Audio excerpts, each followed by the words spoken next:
Okay, for number 11, it says for functions f of x equals this thing, g of x equals that thing, the value of f of 3 minus g of 3 is one of these answers. So we've seen this before when we have like f of x and we want to know f of 3. We're changing the x's into 3's.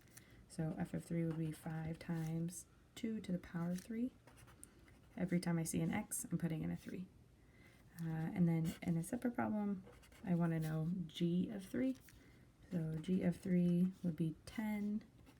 I see an x there. I can't just write the 3 here, I have to put it in parentheses.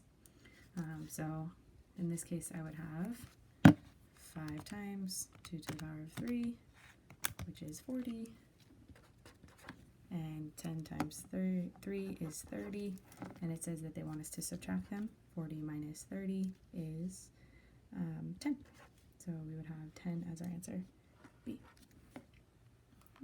Just like that. All right, number 12 says, Tanisha, a manager at a state park, counted the money in the cash register at the end of her shift. Then she deposited the money in the bank.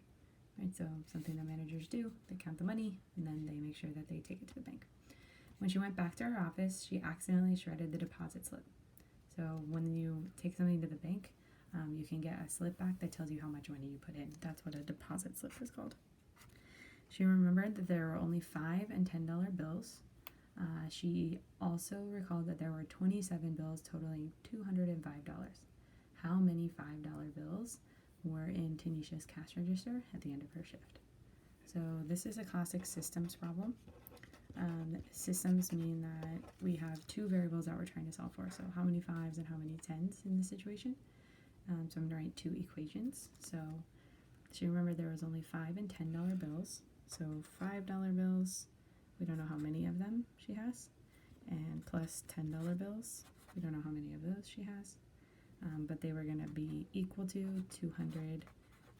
And then she remembered that there were 27 bills, if I added the number of 5s and the number of 10s, so like x plus y in this case, that would be equal to 27.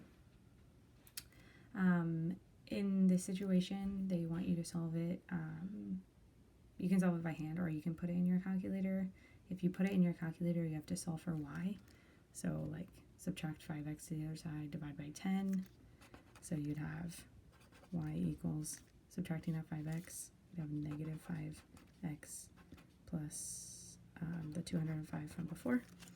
But you still need to divide by the 10 to get y by itself. So divide by 10, divide by 10. You can put that in your calculator. And then this one, you just need to move the x over here. So you would have y equals negative x plus 27. You could put these two in your calculator by going to y equals, putting in negative 5 over 10x plus 205, negative x plus 27. You can go ahead and look at the graph. These are pretty big numbers, so you might see some strange. Yeah, we can't even see anything, so zoom. I'm going to zoom out.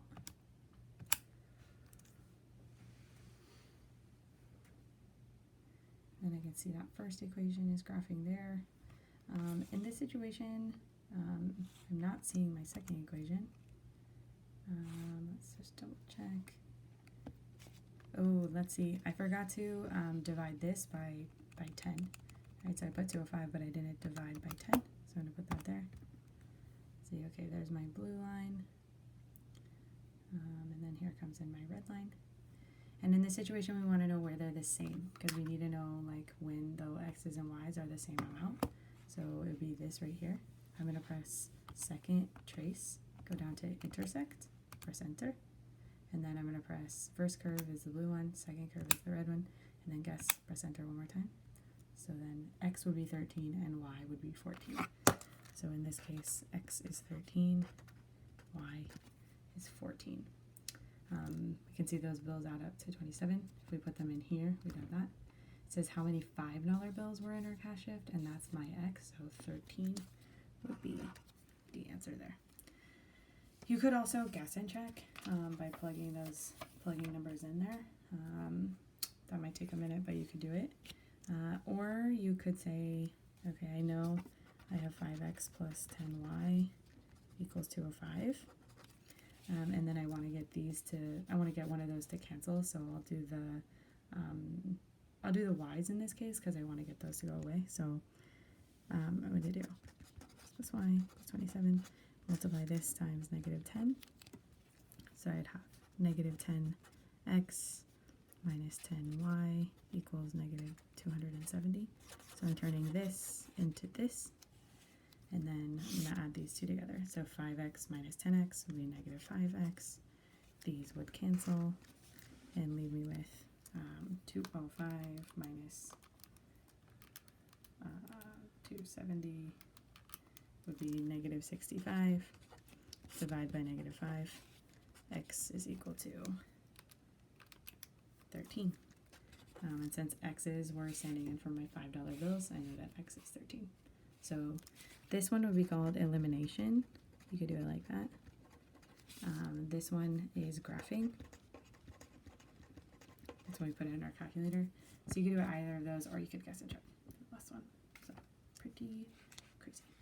Number 12. If you really don't have time, I would skip this problem. If it's a systems question, this would be one that I would skip. For number 13, it says in the standard XY coordinate plane, a line intersects the y-axis at 0, 2. So standard XY plane, immediately go to your graph. It says a line intersects the y-axis at 0, 2. So here it is. It contains the point 8, 3. So 1, 2, 3, 4, 5, 6, 7, 8. And then up 1, 2, 3. Be like right here. It says what's the slope of the line. Remember, the slope is the rise over the run. And I can see that it went up 1. And then I know it went over from 0 to 8. So went over a bunch of times, went over 8 times. So it went up 1 over 8. 1 over 8 is A. So it's going up. Cool. Number 14 says for an angle with measure of that's a variable and a right triangle. And so have a right triangle. It says sine is 15 over 17. So sine, I remember, so sine is opposite over hypotenuse. So the opposite is 15 and the hypotenuse is 17. So this is 17. We'll call this that, I don't know what angle they're trying to say there. Some variable. Opposite would be directly across, would be 15. And then tangent is opposite over adjacent. So this would be opposite over adjacent. We already know that 15, and then 8 would be over here. Right? And they want to know what's the value of cosine A. Right? So cosine is your adjacent over hypotenuse. You know the adjacent was 8. And my hypotenuse, I know, was 17. So I don't even really need to draw the triangle. I could have just labeled these here and said, okay, I know what 8A is and I know what 17 is, H. And so this is my answer. I'm going to look for it here. I see it right here. So I know that that is my correct answer. Finally, I have